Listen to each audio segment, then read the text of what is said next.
Hello there, and welcome to Echoes of the Imperium. I'm truly glad you've arrived. Maybe it's been a long day, or maybe you're the kind of soul who prefers to drift into sleep with thoughts of distant stars and ancient cosmic secrets instead of counting sheep. Either way, tonight's journey belongs to you. You don't need to do anything now, just rest. Let your mind grow quiet, your breath steady, and your body feel lighter,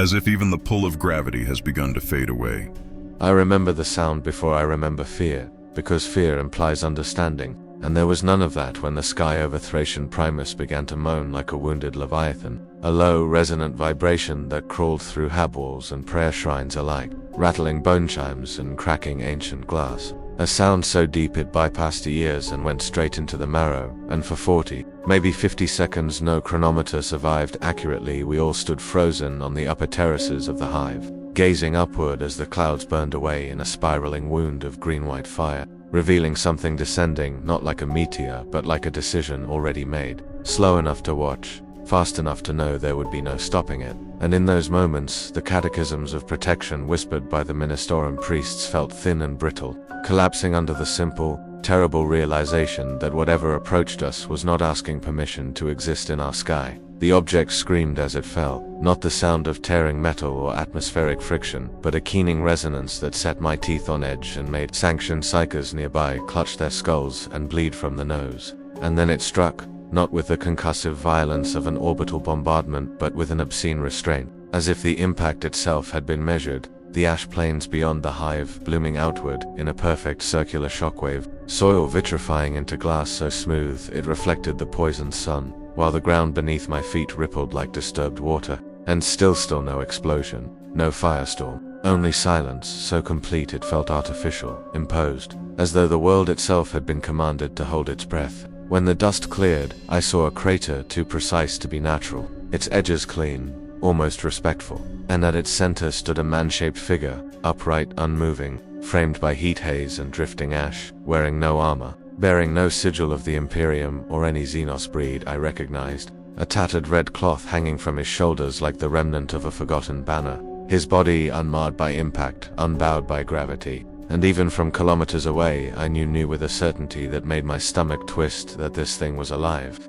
aware, and fully conscious of us. The Voxnet erupted with conflicting orders. The Planetary Defense Force, scrambling artillery that never fired, the Arbit-sealing precincts they would soon abandon, and the ecclesiarchy chanting litanies of warding that echoed hollowly across the spires. But the figure simply lifted his head and looked around, not scanning tactically, not assessing threats, but observing, as though cataloging a failure. And when he finally spoke, his voice carried without amplification, soft yet absolute, threading through the wind and static to reach us with impossible clarity, asking why the air tasted of poison, why children worked the lower manufactorums while the upper spires glittered with excess, why the people knelt in fear to a god who demanded endless suffering. And those questions struck harder than any bombardment because no one had prepared us to answer them. I was there as an adept scrivener attached to the local admin, trained to record and not react, but my hands shook as I transcribed his words, because each syllable felt like a blade sliding gently between ribs,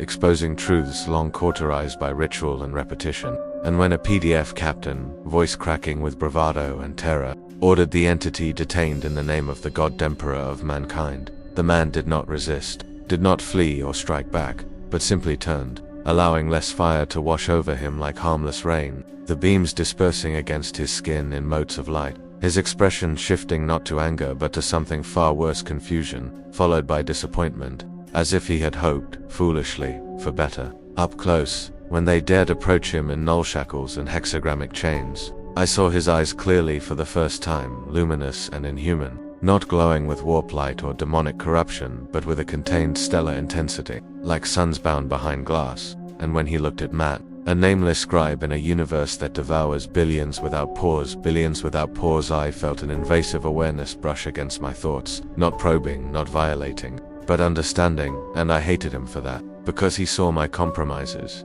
my quiet justifications, my acceptance of horror as normalcy, and he did not condemn me for them, which somehow felt like a deeper indictment. As he was escorted toward the waiting lander that would take him to the black ship in orbit, the hive began to change in subtle, terrifying ways, machines stalling as if unwilling to function in his presence, propaganda screens flickering to static, astropathic choirs collapsing into silence, and somewhere deep within the planet's ancient foundations, I swear I felt a pressure like tectonic plates reconsidering their alignment. And I realized then that this was no demon incursion, no Essenos invasion, no threat the Imperium had a doctrine for, but something altogether alien to our grim calculus of survival, a being who could unmake us not through destruction, but through exposure, by simply existing as proof that things could be different. And as the lander doors closed and he ascended toward the void without resistance, looking down at the hive with that same quiet sorrow, I understood with a clarity that still wakes me screaming that the greatest horror of the 41st millennium had just arrived, not to conquer us, but to judge us, and that judgment would echo far longer than any war.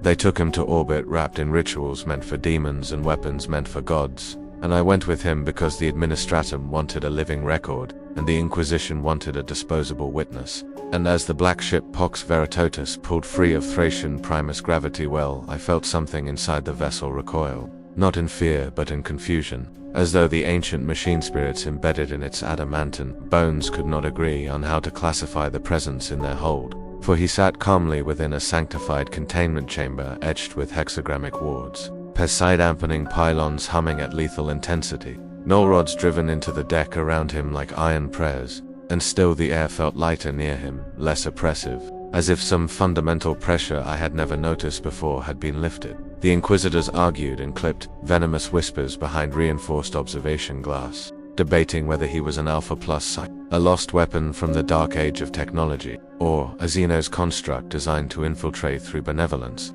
And every theory collapsed under scrutiny because the OSPEC's readings were impossible. No warp signature, no radiation spike consistent with fusion, no detectable augmentation, only a biological profile that screamed human while simultaneously defying every known limit of human physiology. Bones too dense, cells too resilient, organs functioning at efficiencies that bordered on blasphemy. When they finally entered the chamber, led by Inquisitor Kessel himself, the man looked up from studying his own bound hands with mild curiosity and greeted them by name, correctly, without introduction, and the temperature in the room dropped as Kessel demanded to know what he was, where he came from, and what gods he served, and the being answered with infuriating simplicity that he served none, that he came from a world long dead beneath a red sun, and that gods real or imagined were not necessary to enforce cruelty. A statement that made the ecclesiarchy attach sputter prayers while the psycho contingent screamed as one and collapsed, blood pouring from eyes and ears as if their minds had brushed against something too ordered for the warp to tolerate.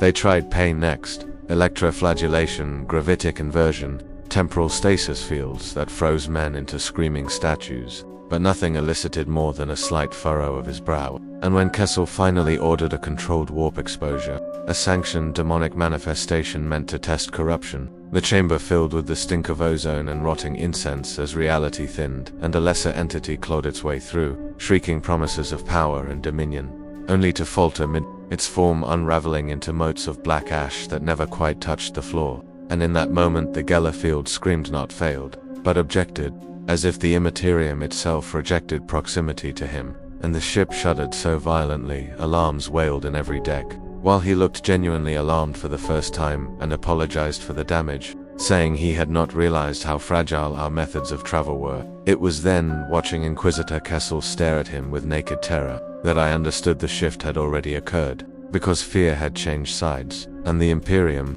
which survives by convincing itself it understands every threat, had encountered something that could not be filed, named, or ritually contained, a being whose power did not announce itself through domination but through negation, stripping away the assumptions that made our cruelty feel necessary. He spoke to me later, when they forgot I was in the chamber, asking quietly why I continued to write when I knew the record would be censored, and I told him because if I stopped, there would be no proof that this moment had happened at all, and he smiled sadly, saying that memory was the first casualty of tyrannies built on fear, and that where he came from, people once believed strength existed to protect the weak, not rule them, a notion so alien it made my chest ache. And when he finally decided to live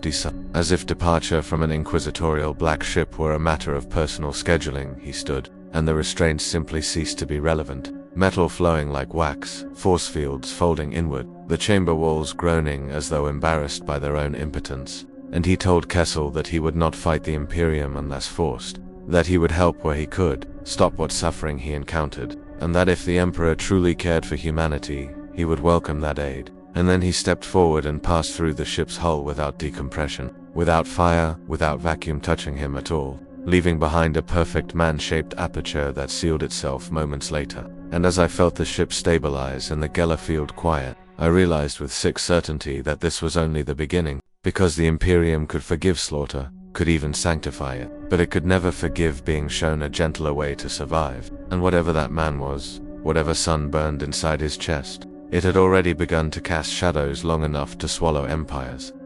The first screams from the warp came 3 days after he left the Poxferret, and I know this because every astropath in the Thracian subsector began transmitting the same fragmented warning before their minds. Burned out in unison, a chorus of overlapping voices crying out about light where there should be hunger, silence where there should be madness, and a pressure like hands squeezing the immaterium itself. And as the reports reached us world by world, station by station, I began to understand that his departure from Imperial custody had not been an escape but an incursion, not into our territory but into chaos domain. Because wherever he went, the warp behaved incorrectly, storms stalling mid, demonic manifestations unraveling into incoherent static, entire cult uprisings collapsing when their patrons simply stopped answering, and the Inquisition, in its infinite arrogance, tried to frame this as a victory, declaring that the anomaly was drawing hostile attention away from Imperial assets. But those of us who listened closely heard the panic beneath the proclamations,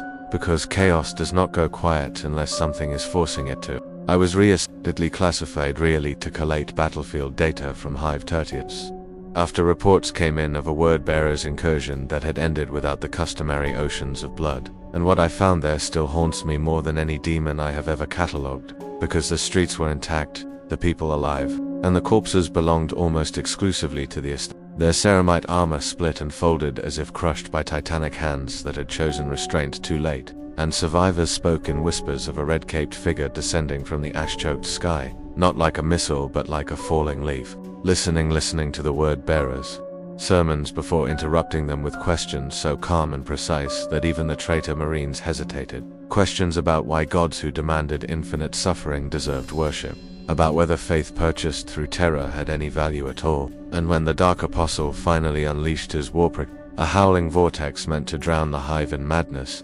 witnesses described something impossible, the storm freezing in place, warp fire congealing into luminous auroras that drifted harmlessly upward, demons clawing their way through reality only to dissolve mid-birth as if exposed to an incompatible law of existence. And at the center of it all, the man, arms outstretched, not in triumph but in effort, face twisted in something that might have been pain, because this defiance of chaos was not effortless dominance but sustained opposition, as though he were holding shut a door that had been forced open for 10,000 years. The word-bearers broke then, not rooted by violence but by comprehension, because they realized their gods could not reach them, could not even see them anymore, and when they attacked him in desperation, chainblades screaming and bolters roaring, he struck back, and for the first time the survivors described rage, a flash of something cold and ancient behind his eyes as he dismantled them with terrifying efficiency, breaking bodies without revelry, killing without hatred, each blow measured to end the threat and nothing more. And when it was over, he stood amid the wreckage and wept, great silent tears burning to steam before they touched the ground, apologizing to the civilians for arriving too late to save everyone, a statement so alien to the Imperium's lexicon that many did not understand it was an apology at all. Chaos noticed him fully then, and the backlash was immediate, sector-wide warp turbulence spiking as if the immaterium itself were recoiling from a splinter embedded too deep to ignore. Demonic princes manifesting prematurely and incompletely, sorcerers screaming as their patrons withdrew or went silent, and I felt it myself during sanctioned divination, a pressure like standing too close to a furnace that emitted not heat but clarity, burning away comforting lies, and in that clarity I understood the true danger, not that he was destroying chaos, for that was impossible, but that he was wounding it, forcing it to acknowledge limits, and chaos, like the Imperium, reacts to limitation with fury. Cult activity spiked violently in the days that followed, sacrifices escalating in scale and cruelty as worshippers tried desperately to regain their god's attention, entire populations slaughtered not for strategic gain but out of existential panic, and through it all he moved like a wandering correction, intervening where he could, dismantling war engines, tearing down corrupted spires, evacuating civilians faster than evacuation protocols could process, always leaving before gratitude could harden into worship. And yet worship followed him anyway, whispered prayers to a nameless sun, crude symbols daubed on habergeons depicting a red-cloaked figure standing between humanity and darkness. And the ecclesiarchy's response was swift and brutal, declaring these symbols heretical and ordering purges that only deepened the resentment, because now people had seen a being who fought monsters without demanding their souls in return. I encountered him once more during this period, briefly, on a shattered agri-moon where a demon infestation had been sealed without and when I asked him why he risked so much for a species that would likely turn on him, he answered that, where he came from, power unused to prevent suffering was itself a form of evil, and that if he had to be hated for refusing to be cruel, he would accept that burden. And as he rose back into the void, leaving behind a sky temporarily free of warp-lee, I felt the galaxy tilt ever so slightly, as if ancient balances were being recalculated, and I knew then that chaos would not stop until he was broken or corrupted, and that the Imperium, faced with proof that its eternal war was not the only path, would find him even harder to forgive than the ruinous powers ever could. The Emperor felt him long before Terra admitted it, and the proof came not as revelation but as hesitation, a fractional pause in the Astronomicon so brief that only those of us who lived by its rhythm noticed the wrongness, the way navigators across Segmentum Solar staggered as if the lighthouse of humanity had blinked in confusion, and in that blink I felt a presence stir beneath the endless machinery of the Imperial Palace, something vast and trapped and very, very old, turning its attention outward with reluctant curiosity. Because there was now another light moving through the void that did not answer to it. I was on Terra then, summoned under inquisitorial writ to provide testimony regarding the anomalous benefactor, dragged through halls of marble and skulls where history was stacked like cordwood, listening as High Lords argued not about morality or salvation but logistics, supply chains, and the dangerous precedent of worlds that had stopped exporting their misery on schedule, because entire systems touched by him were quietly changing. Reducing tithes, dismantling penal legions,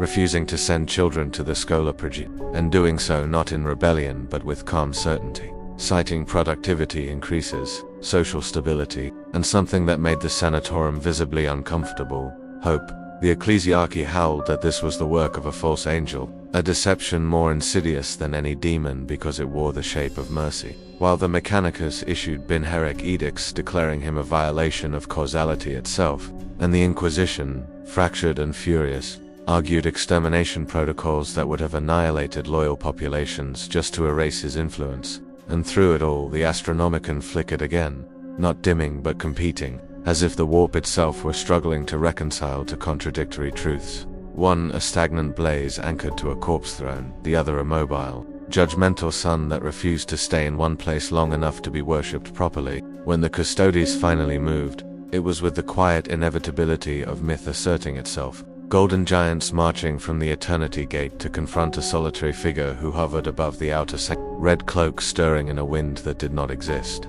And I watched through sanctioned augurs as demigods faced something that did not recognize their divinity. The first clash shaking the palace foundations as guardian spears shattered against flesh that might as well have been destiny itself. And still he did not strike back at first, absorbing blows that could fell titans, speaking calmly, urgently, telling them that the emperor they guarded was suffering, that this endless half-life was not protection but imprisonment, that humanity was being bled dry to sustain a symbol rather than a future. Words that made the Custodes falter for the briefest, most dangerous instant, because doubt in such beings is seismic. When he finally acted, it was with restraint so absolute it bordered on cruelty, pinning custodians to adamantine walls with invisible force, disarming them without killing a single one, and advancing toward the Golden Throne itself, the air growing thick with incense, ozone, and something like shame. And as he stood before the Emperor's withered form, machines screaming around them in protests, I felt an intrusive intimacy through the noosphere,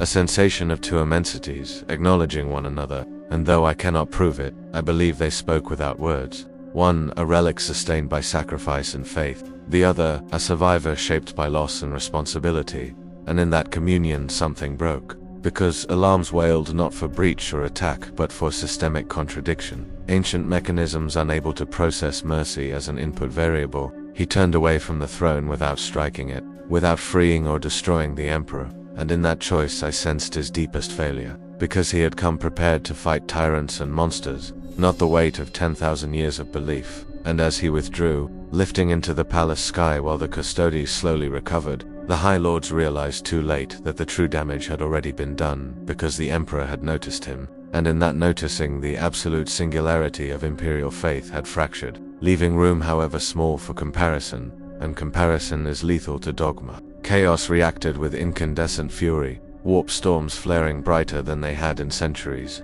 demonic incursions escalating in scale and savagery as the ruinous powers attempted to reassert their primacy through excess, while cultists slaughtered entire populations not to gain favor but to be seen, terrified that their god's attention had been stolen by a light that did not bargain or corrupt, and the Imperium responded in kind, declaring holy wars not just against chaos but against any world that had embraced his teachings, because mercy without permission was heresy. And as terror locked itself down in layers of paranoia and denial, I understood the final, unbearable truth of him, not that he was an invader or a savior, but an audit. A living question the galaxy could not answer without condemning itself. And as he departed once more into the void beyond the Astronomican's reach, leaving behind a terror more frightened of possibility than annihilation, I felt the galaxy's balance shift again, not toward peace or damnation but toward uncertainty. And in the 41st millennium, uncertainty is the most horrifying state of all.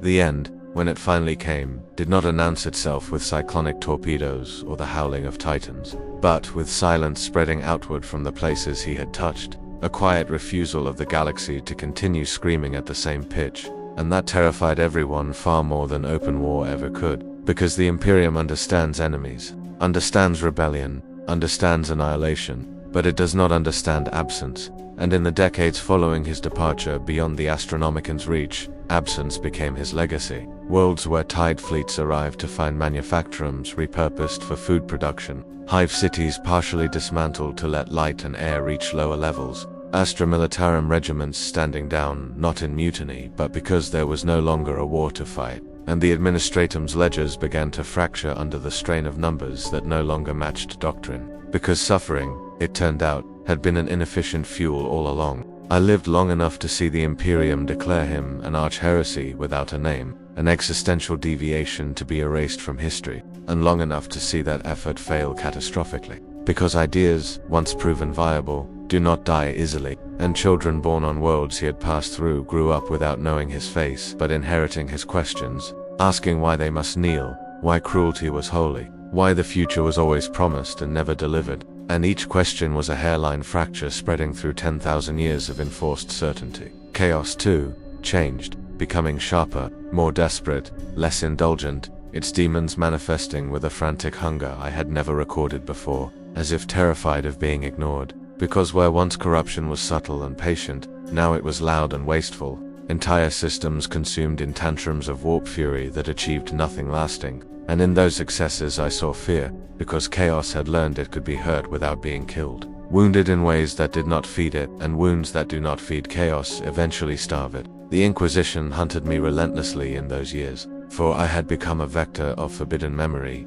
a living footnote they could not redact. And as I fled from archive world to archive world, hiding among data tombs and dead stars, I gathered whispers of him like relics, stories of a red shadow breaking a wog, by collapsing its gravitational cohesion of a Necron tomb world whose reawakening protocols failed because some fundamental physical constant had been nudged, just enough to desynchronize their ancient math, of a Tyrannid splinter fleet diverted and burned not by firepower, but by stellar manipulation so precise it looked like coincidence, and always the same pattern emerged. He intervened only where extinction loomed, only where choice had narrowed to cruelty or oblivion, and he never stayed long enough to rule, because he had learned, perhaps too late, that staying would make him what the galaxy already had in abundance, a god. I sometimes wonder where he is now, beyond the rim, beyond the reach of astropaths and demons alike, carrying the weight of a galaxy that refused his help yet could not forget it. And in darker moments I fear that his restraint, his refusal to dominate, was not mercy but optimism, a belief that humanity could change without being forced, because the Imperium has begun to adapt in the most horrifying way possible, not by rejecting his lessons but by appropriating them, creating softer propaganda, kinder rhetoric, wars framed as liberation rather than compliance, cruelty hidden behind efficiency. and I see in that adaptation the true victory of the system he tried to correct, because it learned to wear compassion like a mask. Now, as I record this final testimony, knowing it will likely be my last, I understand the ultimate horror of his arrival was never his power, never the threat that he might destroy us all, but the knowledge he left behind. The unbearable awareness that the nightmare of the 41st millennium is not inevitable, that it is chosen daily by those too afraid to imagine anything else, and that knowledge, once introduced, cannot be purged, only suppressed, festering beneath the surface of history like a fault line waiting for the smallest tremor, and when it finally breaks, when the galaxy is forced to choose between survival through domination or survival through change, I do not know whether humanity will rise to meet that challenge or burn itself out, clinging to familiar misery. But I do know this with absolute certainty: the sun that screamed when it fell did not come to save us, and it did not come to damn use it, came to show us what we already were, and what we might have been, and in a universe built on eternal war, that revelation is the most dangerous weapon of all. I thought the story was finished when he left, that the galaxy would slowly grind back into its familiar shapes and forget the anomaly like it forgets everything else. But horror in this universe is patient, and it waits until you believe you have survived it before revealing the final consequence. And I learned this years later on a nameless archive moon where I had hidden among dead data and quieter lies. When the dreams began, not nightmares, not visions of fire or demons, but dreams of order, of a universe where systems aligned too neatly, where suffering vanished not through compassion but through correction, because something had followed him back from the dark. It began with numbers that did not behave, casualty projections that consistently undershot reality, warp stability models that predicted calm where storms should have bloomed, and reports from explorator fleets describing regions of space where physical constants had subtly shifted, gravity wells smoothing, entropy slowing, time dilation behaving as if guided by an unseen hand, and the Mechanicus, in its blind arrogance, celebrated this as a blessing, declaring these zones optimized voids. Unaware that optimization without context is annihilation in slow motion, I was summoned again, always summoned. Never invited this time, not by the Inquisition but by a conclave of magi, who had found something impossible buried in pre-heresy data, a theoretical framework describing a self-correcting universe, a cosmos that rejected extremes, dampened chaos, and enforced equilibrium through brute inevitability, a concept dismissed as philosophical indulgence 10,000 years ago because it left no room for gods, empires, or eternal war. And as I read, trembling, I realized with dawning dread that this was not his design but his shadow, an unintended echo of his passage through reality, because where he had gone, laws bent, and when laws bend often enough, they remember the shape they were forced into. Chaos felt it too, though it could not name it, its demons increasingly unstable, not fading but collapsing into their forms looping, repeating, tearing themselves apart as if reality itself were refusing to host them properly. And the ruinous powers raged not in hunger but in panic, launching apocalyptic invasions not to conquer but to anchor themselves, to flood reality with so much excess that it could not stabilize. And in that escalation, entire sectors vanished in warp. Implosions that left behind nothing but eerily calm voids where sound itself seemed unwelcome. The Imperium, ever reactive, declared these zones tainted and ordered exterminators on regions that did not fight back. Planets sterilized not for rebellion but for being too quiet. And I saw the final irony unfold as the High Lords authorized genocide to preserve chaos, because eternal war had become the only proof they existed. Then came the whispers, not of the red-caped figure himself, but of something else, something born from the accumulation of his corrections, a principle rather than a person, manifesting sporadically as impossible coincidences, entire battle fleets missing one another by fractions of a second, invasions failing because of mundane, cascading errors, tyrants dying quietly in their sleep without martyrdom or warning, and people began to call it the stillness, a malignancy of peace that terrified them more than slaughter ever had, because you cannot fight an absence of tragedy with guns. I encountered him once more, or something like him,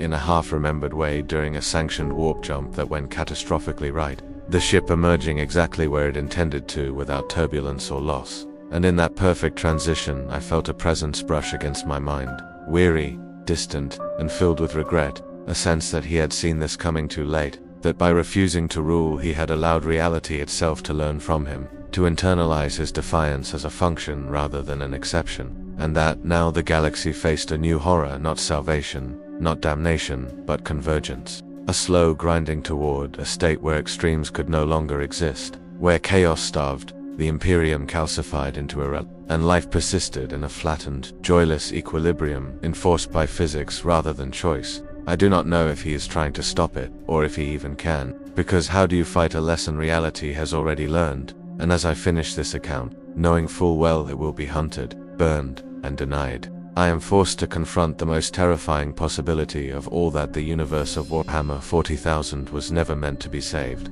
that it was meant to burn forever as a warning, and that by intervening, even with the purest intentions, he may have condemned it to something worse than eternal war, an ending, quiet, inevitable, and utterly indifferent to heroism, and in that future there will be no gods left to blame, no tyrants to overthrow, only the cold, immaculate silence of a cosmos that decided suffering was inefficient and erased it without mercy. And I, a simple scribe who once watched a sun fall from the sky, can no longer tell whether that silence is hope at last or the final extinction of everything that ever made humanity worth saving.